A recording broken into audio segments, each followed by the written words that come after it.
Vítám vás v Robloxu u hry, která se jmenuje Útěk od nějakého králíka. Neumím vůbec anglicky, takže to je můj překlad. Útěk od nějakého králíka, děkuji. Jo, a když jsem to hrál, bylo to rozbitý, tak snad to teď půjde.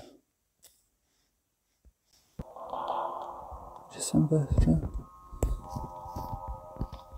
Musím utíct, jaký jsem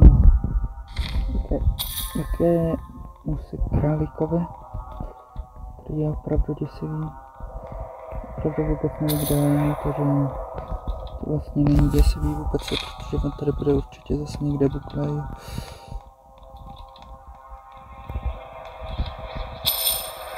A pokud ne, tak je zase buklej. A pokud ne, tak je buklej, no, takže mě to ta hra je celá rozbitá.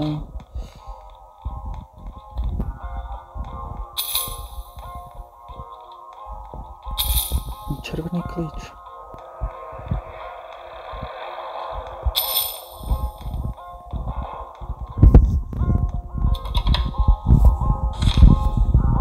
Modrý klíč.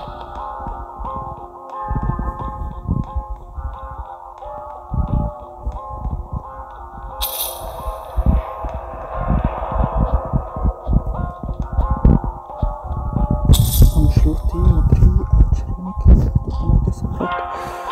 Že to nemá vlastně cenu hrát, protože to nejde dohrát.